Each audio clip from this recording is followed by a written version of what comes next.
Hello students, welcome to my YouTube channel study collections. আজকে আমি আরও একটি নতুন ভিডিও নিয়ে চলে এসেছি তোমাদের সামনে। আজকের টপিক হচ্ছে টেন্স। আজকে আমরা এই ভিডিওর মাধ্যমে দেখব টেন্স কাকে বলে, টেন্স কত প্রকার ও কী কী, এবং টেন্সের যে সবগুলি সংজ্ঞা আছে সেগুলি সব দেখব আজকে। আমরা কি জানি যে টেন্স অনেক গুরুত্বপূর্ণ আমাদের যে কোনো কিছু পড়তে হলে, এবং ইংলিশে তো প্রয়োজন টেন্সে।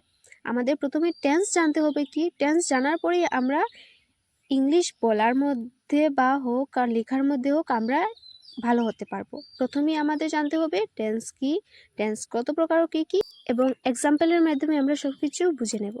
তাহলে শুরু করা যাক আজকের এই ভিডিওটি। আজকে আমরা কি দেখব? টেন্স। টেন্সকে আমরা বাংলায় কি বলি? কাল। তাহলে শুরু করি। দেখো, টেন্স টেন্স কাকে বলে, টেন্স কয় প্রকার ও কী কী, সংজ্ঞাসহ উদাহরণ দাও। আমরা দেখব টেন্স কি। টেন্স হচ্ছে ক্রিয়ার কাজ সম্পূর্ণ হওয়ার সময়কে টেন্স বলে। ক্রিয়া মানে কাজ, কোনো কাজ সম্পূর্ণ হওয়ার সময়কে, যখন কোনো কাজ সম্পূর্ণ হবে। যেমন এখন আমি যদি লিখি তাহলে কাজটি এখন সম্পূর্ণ হয়েছে। যদি আমি কাজটি আগামীকাল করি তাহলে কি হবে? সেটি ফিউচারে হবে। এবং যদি আমি এই কাজটি গতকালকে করে নিয়েছি তাহলে কি আমরা জানি এটা অতীতে হবে। এখানে আমরা কি বুঝলাম? যে যে কাজটি সম্পূর্ণ হবে, যে সময়কালেই সম্পূর্ণ হবে, তাকে কি বলি? আমরা টেন্স বলি। টেন্স কি আশা করছি বুঝে নিয়েছো। তাহলে এখন আমরা দেখে নিই টেন্স কত প্রকার ও কী কী।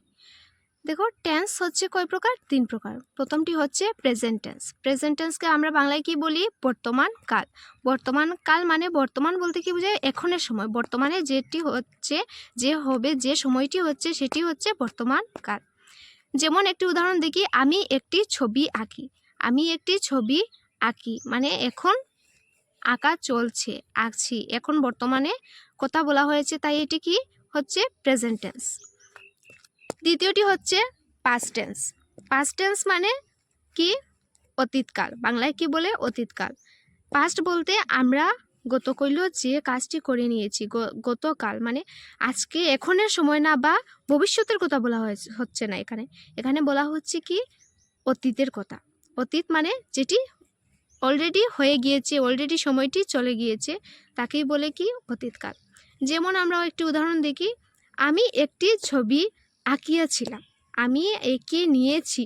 আমি অতীতে এই কাজটি করে নিয়েছি, অলরেডি করে নিয়েছি, এখন করছি না বা করব না, এটি আমি ফিনিশড করে নিয়েছি। এটি হচ্ছে কি? Past tense. এবং নেক্সট যে লাস্ট ওয়ান হচ্ছে সেটি হচ্ছে ফিউচার টেন্স। ফিউচার টেন্সকে বাংলায় কি বলে? ভবিষ্যৎকাল।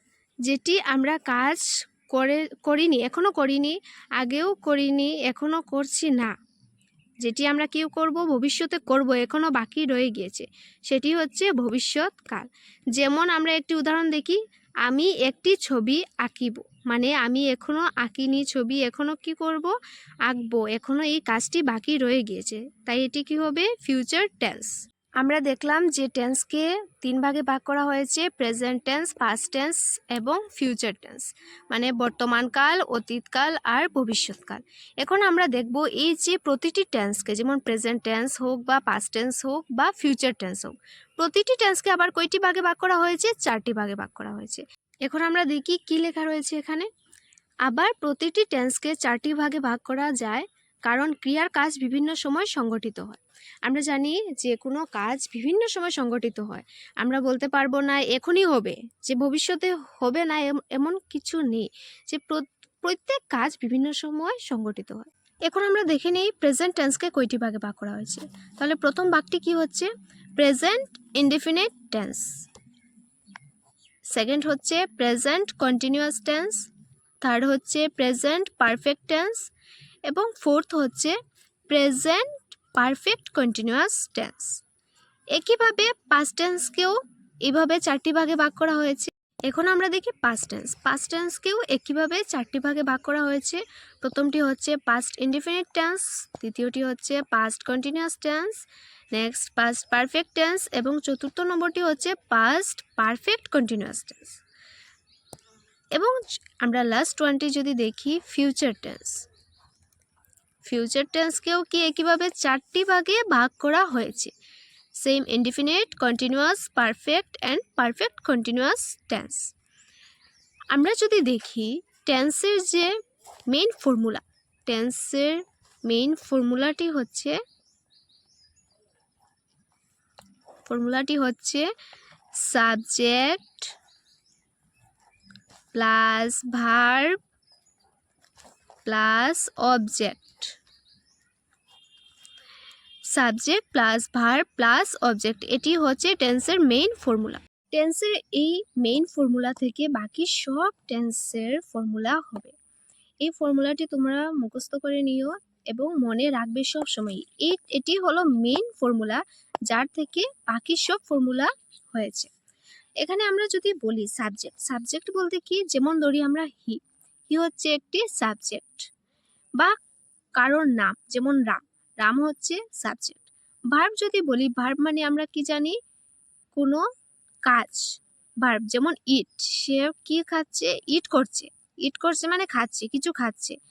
হি ইটের সঙ্গে আমরা জানি he third person singular number আছে, তাহলে ইটের সঙ্গে এস লেগে যাবে, ইটস।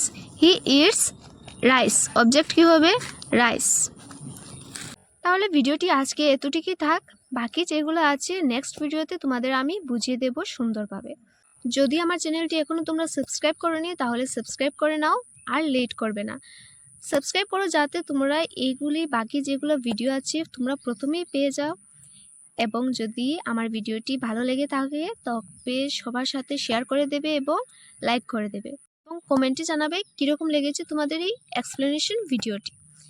এবং যদি তোমাদের কোনো কোয়েরি থেকে থাকে তাহলে অবশ্যই আমাকে কমেন্টে বলবে, আমি তোমাদের প্রবলেমটি সলভ করার চেষ্টা করব।